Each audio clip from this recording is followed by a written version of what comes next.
బేతాళ కథ. సహనశీలం. పట్టువదలని విక్రమార్కుడు చెట్టు వద్దకు తిరిగి వెళ్ళి చెట్టుపై నుంచి శవాన్ని దించి భుజాన వేసుకుని ఎప్పటిలాగే మౌనంగా శ్మశానం కేసి నడవసాగాడు. అప్పుడు శవంలోని బేతాళుడు, రాజా, అకుంఠిత దీక్షతో శ్రమపడుతున్న నీ పట్టుదల మెచ్చదగినదే. కానీ తీరా ఫలితం అందుకునే సమయంలో చంచల చిత్తుడివై ఎలా ప్రవర్తిస్తావో ఏమోనన్న అనుమానం కలుగుతోంది. ఎందుకంటే కొందరు ఎప్పుడు ఎలాంటి నిర్ణయాలు తీసుకుంటారో తెలియదు. నీకు తగు హెచ్చరికగా ఉండగలందులకు చపల చిత్తులైన కోయ యువత యువకుల కథ చెబుతాను, శ్రమ తెలియకుండా విను అంటూ ఇలా చెప్పసాగాడు. దండకారణ్యం తూర్పు దిశలో మార్తాండమనే కోయగూడెం ఉండేది.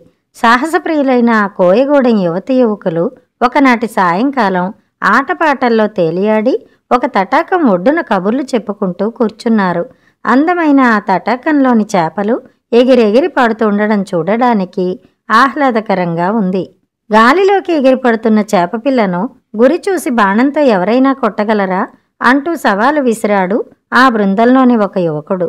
నీటి నుంచి ఎగిరే చేపపిల్ల గాలిలో ఉండేది లిప్తకాలమే. గురి చూడ్డానికి కూడా ఆ సమయం చాలదు. దానిపై బాణప్రయోగం అసాధ్యం అన్నాడు ఇంకొక యువకుడు తల అడ్డంగా ఊపుతూ. అవును, నిజం, అది సాధ్యం కాని పని అన్నాడు మరొక యువకుడు.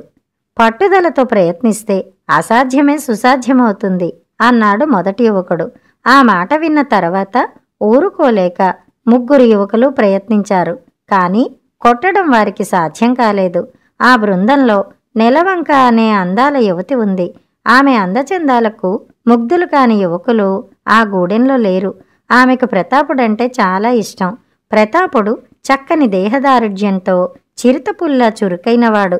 నెలవంక అతడి విలువిద్యా పాఠవాన్ని పరీక్షించాలనుకుని ఎగిరిపడే చేపపిల్లను కొడితే నేను నిన్ను పెళ్లి చేసుకుంటాను అన్నది చిన్నగా నవ్వుతూ.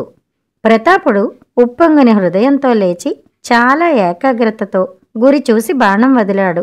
ఎక్కడో చిన్న తప్పిదం జరగడంతో చేపపిల్లకు వెంట్రుక వాసిలో బాణం దూసుకుపోయింది. ప్రతాపుడు ఆశాభంగానికి లోనయ్యాడు. దానిని చూడగానే అతనికి కొద్ది దూరంలో మిత్రుడితో కలిసి కూర్చున్న వీరమల్లు అనే యువకుడిలో ఉత్సాహం పెల్లుబుకింది. వాడికి నెలవంక అంటే మహా ఇష్టం. ఆమెను పెళ్లాడడానికి ఇదొక గొప్ప అవకాశంగా భావించాడు. పట్టుదలతో బాణం ఎక్కుపెట్టి శక్తినంతా బాణంపై కేంద్రీకరించి చేపపిల్లవాలే దిశగా వదిలాడు. అంతే, బాణం మెరుపు వేగంతో వెళ్ళి చేపపిల్లను తాకింది. అక్కడ ఉన్నవారందరూ చప్పట్లు కొట్టి అతన్ని మెచ్చుకున్నారు. వీరమల్లు గర్వంతో పొంగిపోతూ, అందాల రాణి, నువ్వు విసిరిన సవాల్లో గెలుపొందాను కదా, నీ మాట ప్రకారం మనం పెళ్ళి ఎప్పుడు చేసుకుందాం అని అడిగాడు నెలవంకను చూస్తూ.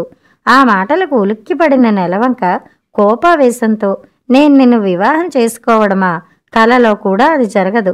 సవాలులో గెలుపొందితే ప్రతాపుణ్ణి పెళ్లాడతానని చెప్పానే తప్ప సవాలులో ఎవడు గెలిస్తే వాణ్ణి పెళ్లాడతాననలేదు అన్నది. ఏమిటి, ప్రతాపుణ్ణి మాత్రమే పెళ్లాడతానన్నావా? మరి వాడి పేరు చెప్పలేదే. గెలిస్తే నిన్ను పెళ్లాడతానన్నావు. ఇప్పుడు నేను గెలిచాను. నన్ను పెళ్లాడ్డానికి అభ్యంతరం దేనికి? గూడెంలో ప్రతాపుడికి ఒక న్యాయం, నాకొక న్యాయమా అంటూ అడ్డదిడ్డంగా వితండవాదానికి దిగాడు వీరమల్లు. అవును, గూడెంలో అందరికీ ఒకే న్యాయం ఉండాలి. నెలవంక వీరమల్లును మనవాడవలసిందే అంటూ జంబీరుడనే యువకుడు వీరమల్లుకు మద్దతుగా నిలిచాడు. వివాహ విషయంలో అందరికీ ఒకే న్యాయం వర్తించదు. నచ్చిన వాణ్ణి కోరుకోమంటే తెలివిగల పిల్ల దుర్మార్గుణ్ణి కోరుకుంటుందా? ఇది నా పెళ్ళి, నా ఇష్ట ప్రకారమే జరుగుతుంది. అడగడానికి నువ్వెవడివి అన్నది నెలవంక ఆవేశంతో. అదంతా నాకు తెలియదు. నువ్వు పెళ్లి చేసుకోగలవన్న ఆశతోనే నేను నీ సవాల్ను స్వీకరించాను. ఇప్పుడు కాకపోతే మరెప్పుడైనా ఎలాగైనా నిన్నే నేను పెళ్లాడి తీరుతాను అని ప్రతిజ్ఞ చేశాడు వీరమల్లు. ఇలాంటి తగాదాలు అరుదుగా తలెత్తినప్పటికీ మార్తాండ జాతిలో ఐకమత్యం ఎక్కువ. మంచివాడు చెడ్డవాడు, బలవంతుడు బలహీనుడు అన్న భేదాలు పాటించకుండా ఎవరైనా ప్రాణాపాయంలో ఉంటే చూసినవాడు తన ప్రాణాలనైనా పణంగా పెట్టి కాపాడడం వాళ్ళ సంప్రదాయం. ఒకనాడు వీరమల్లు తేనెను సేకరిస్తూ నిటారు కొండల మధ్య చిక్కుకుపోయాడు. వాడు కింద పడిపోయే ప్రమాదాన్ని ఆ దారిగుండా వచ్చిన ప్రతాపుడు చూసి వాణ్ణి కాపాడాడు.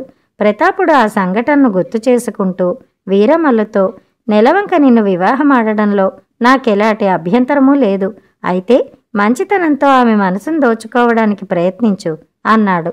అవన్నీ నాకు తెలుసు, నువ్వేం చెప్పనవసరం లేదు అంటూ వీరమల్లు అక్కడి నుంచి విసురుగా వెళ్ళిపోయాడు. కొన్ని రోజులు గడిచాయి. ఒకనాడు వేట ముగించి భోజనం చేసి తీరిగ్గా కూర్చుని ఏవో మాట్లాడుకుంటున్న యువతీ యువకుల మీదకి హఠాత్తుగా 4 పుళ్ళు వచ్చి పడ్డాయి. ఊహించని ఈ పరిణామంతో యువతీ యువకులు చెల్లా చెదురయ్యారు. పరిగెత్తుతూ నెలవంకను పులి పంజా దెబ్బ నుంచి వీరమల్లు ఒడుపుగా కాపాడాడు. యాదృచ్ఛికంగా ఇద్దరూ ఇరుకైన లోయలోకి జారిపోయారు.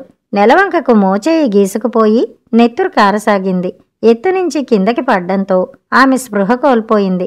ఆమె ముఖం మీద నీళ్లు చల్లి స్పృహ తెప్పించడానికి వీరమల్లు దాపులో ఉన్న కొలనకేసి పరిగెత్తాడు. పైనుంచి ఆ దృశ్యాన్ని చూసిన అతడి మిత్రుడు జంబీరుడు, మిత్రమా, అదృష్టం అంటే నీదే. వెంటనే నీ కుడి చేతికి గాయం చేసుకుని నీ రక్తాన్ని నెలవంక మోచేతి నుంచి కారే రక్తంతో కలిపేయి. ఆ తంతుతో మీ ఇద్దరికీ పెళ్ళైనట్టే లెక్క. త్వరగా కాని, నేను వెళ్ళి మీకు పెళ్ళైపోయిందని మన గూడెంలో అందరికీ చెబుతాను అంటూ అక్కడి నుంచి వెళ్ళిపోయాడు. జంబీరుడి ప్రచారం విని ప్రతాపుడు, అతడి మిత్రులు ఆశ్చర్యపోయారు. వీరమల్లు నెలవంకను బలవంతంగా పెళ్లాడి ఉంటాడని కులపెద్దకు ఫిర్యాదు చేశారు. చండశాసండైన కులపెద్ద రచ్చబండ వద్ద సమావేశం ఏర్పాటు చేసి, బిడ్డ నెలవంక, మన సంప్రదాయం ప్రకారం వధువు మొదట వరుడి కుడి చేతిని చురకత్తితో గాయపరిచి నెత్తురు చిందిస్తే వరుడు ఆమె ఎడమ చేతిపై నెత్తురు గాయం చేసి ఇరువురి నెత్తురు కలిసే విధంగా చేతులు పెనవేసుకోవాలి. మీ చేతులకు గాయాలైతే కనిపిస్తున్నాయి. పెళ్ళి నీ సమ్మతంతో జరిగిందా? వీరమల్లు నిన్ను బలవంతంగా పెళ్లాడి ఉంటే చెప్పు. వాడి కనుగుడ్లు పెకిలించి గద్దలకు ఆహారంగా వేస్తాను. శుద్ధి కార్యక్రమం జరిపించి నీకు ఇష్టమైన వాడితో వివాహం జరిపిస్తాను అన్నాడు. నెలవంక నిదానంగా ఆలోచించి, వీరమల్లుతో నాకు జరిగిన వివాహాన్ని నేను మనస్ఫూర్తిగానే అంగీకరిస్తున్నాను. నా వివాహం కారణంగా గూడెంలో ఐకమత్యం చెక్కు చెదరకూడదు అన్నది. వీరమల్లు ఆ మాట విని ఒక అడుగు ముందుకు వేసి, లేదు దొరా, లేదు, అసలు మా వివాహమే జరగలేదు. నా మిత్రుడి మాట విని అవకాశం దొరికింది కదా అని నా చేతిని గాయపరుచుకుని పెళ్లితంతు జరిపించేయాలని ఉబలాటపడ్డ మాట వాస్తవం. అయితే స్పృహ తప్పిపడి ఉన్న నెలవంకను సమీపించి నిర్మలమైన నిండు చందమామలాంటి ఆమె ముఖం చూసి ఆ పని చేయలేకపోయాను. నేను ఇప్పుడే గూడెం వదిలి నా మిత్రుడితో సహా వెళ్ళిపోతున్నాను అంటూ అక్కడి నుంచి బయలుదేరాడు. గూడెం పెద్ద ఇరువురిని మెచ్చుకోలుగా చూశాడు. బేతాళుడు ఈ కథ చెప్పి, రాజా, అటు నెలవంక ఇటు వీరమల్లు అంత అసంబద్ధంగా ఎందుకు ప్రవర్తించారు? చండశాసనుడైన కులపెద్ద సమక్షంలో తనకు ఇష్టం లేని పెళ్లి జరిగిపోయిందని ఒక్క మాట చెప్పి ఉంటే నెలవంకకు కోరిన యువకుడు భర్త అయ్యేవాడు కదా. ఆ అవకాశాన్ని జారవిడిచి తొలి నుంచి నిరసిస్తూ అసహ్యించుకుంటున్న వీరమల్లును మనస్ఫూర్తిగా పెళ్లాడానని ఎందుకు అబద్ధం చెప్పింది? మొదట నెలవంకను ఎలాగైనా పెళ్లాడి తీరుతానని ప్రతిజ్ఞ చేసిన వీరమల్లు ఆఖరికి ఆమె తాను స్వయంగా అంగీకరించినప్పటికీ అసలు పెళ్ళే కాలేదని చెప్పి గూడెం వదిలి ఎందుకు వెళ్ళిపోయాడు? ఈ సందేహాలకు సమాధానం తెలిసి కూడా చెప్పకపోయావో నీ తల పగిలిపోతుంది అన్నాడు. దానికి విక్రమార్కుడు, తమకు పెళ్లి జరిగిపోయిందని అందరూ అనుకుంటున్నారే తప్ప తను స్పృహ కోల్పోయిన స్థితిలో ఉన్నప్పుడు జరిగినదేమిటో నెలవంకకు తెలియదు. ఆమె వీరమల్లును మనస్ఫూర్తిగా వివాహమాడానని చెప్పడానికి కారణం తోటివారికి ప్రాణాపాయం అంటే తమ ప్రాణం అడ్డువేసి కాపాడాలనే వారి జాతి దొడ్డగుణం, సంప్రదాయం ఆమె రక్తంలో జీర్ణించుకుపోవటం. తనకు ఇష్టం లేని పెళ్లి జరిగిందన్నా అసలు జరిగిందేమిటో తనకు తెలియదని చెప్పిన వీరమల్లకు కఠిన శిక్ష తప్పదు. పులిబారి నుంచి తన్ను కాపాడిన వీరమల్లు శిక్షకు గురి కావడం ఆమెకు ఇష్టం లేదు. అందువల్లే తాను ఇష్టపడి పెళ్లి చేసుకున్నానని అబద్ధం చెప్పింది. ఇక వీరమల్లు జరిగిన నిజాన్ని మాత్రమే చెప్పాడు.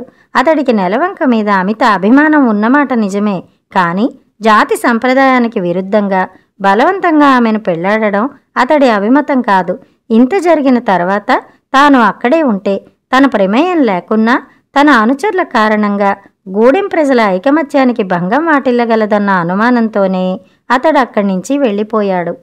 ఇద్దరూ కూడా సహనశీలంతో గూడెం ప్రజల ఐకమత్యాన్ని ప్రాణప్రదంగా భావించి అలా ప్రవర్తించారే తప్ప అందులో ఎలాంటి అసంబద్ధత లేదు. దానిని గ్రహించడం వల్లే గూడెం పెద్ద కూడా వాళ్లను మెచ్చుకోలుగా చూశాడు అన్నాడు. రాజుకు ఈ విధంగా మౌనభంగం కలగ్గానే బేతాళుడు శవంతో సహా మాయమై తిరిగి చెట్టెక్కాడు. కథ సమాప్తం.